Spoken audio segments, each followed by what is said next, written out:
But good afternoon. How are you? I'm well, Paul. Thanks for making time for me. And yeah, sports fans, I think, probably see more Farmers commercials than they do all of my movies put together. Yeah.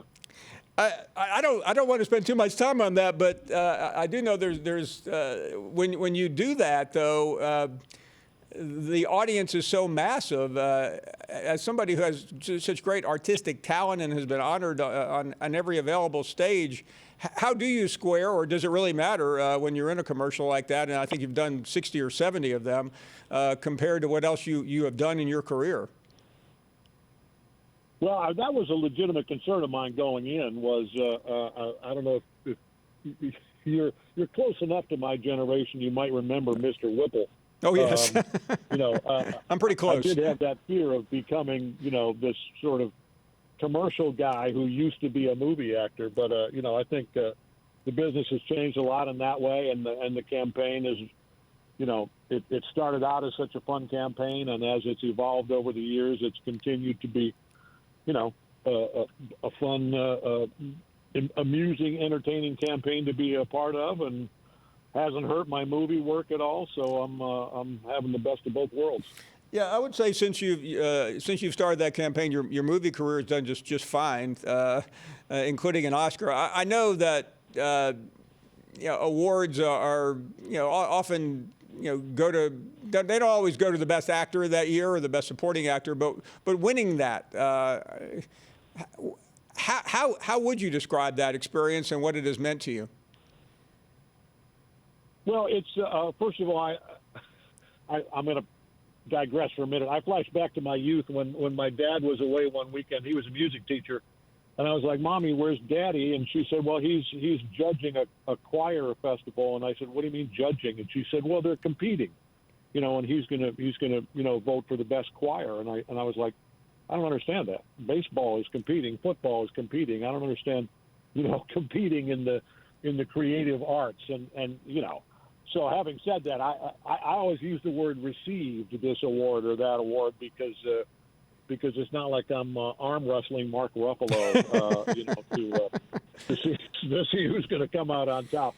But obviously Whiplash in every possible way was just a blessing of an experience, and then for it to get all the attention that it got for the brilliance of the movie itself, and Damien and Miles Teller, and then the individual accolades that came my way was a beautiful cherry on top of the whole thing, and that gave me a chance to be standing at a podium and have a lot of people listening to what I had to say, and so I got to flap my gums for 45 seconds and talk about what's important in my life.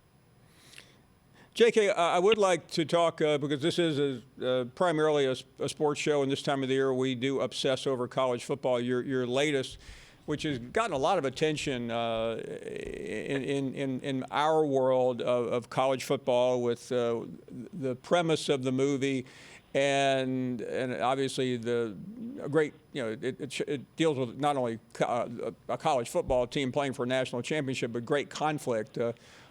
What interested you in this project? I know you're an Ohio State fan, but take us through your odyssey to land in this movie.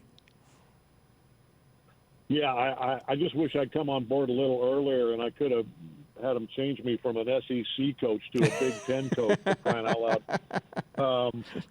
But the script was just, so timely, and to me, in addition to all the personal stories that I think are really beautiful and dramatic in the movie, the whole issue of the NCAA and college football, especially, men's basketball, I think, also, it's a complex issue, and players should be compensated in some way, and certainly should be allowed to profit off of their names as they now are.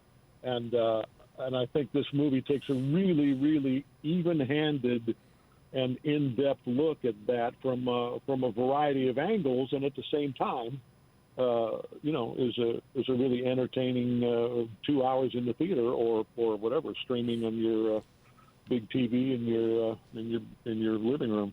J.K., in terms of your role as the coach, I know there are so many different routes an actor will take in terms of understanding a particular role. I realize this is an original script, but are there any coaches or are there that you looked at that you tried to study or model for this particular role?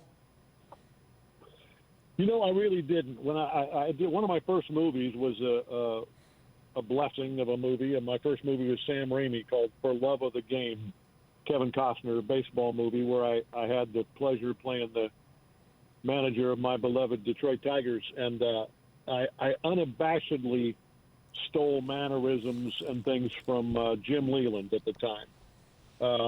But in this case, I really didn't, I briefly flirted with, maybe he's Jim Tressel or Urban Meyer or Woody Hayes or this or that. But at the end of the day, I just tried to take what was on the page and, along with our wonderful director, Rick Waugh, trying to just create a fictional guy who was believable. Thanks for watching ESPN on YouTube. For live streaming, sports, and premium content, subscribe to ESPN+.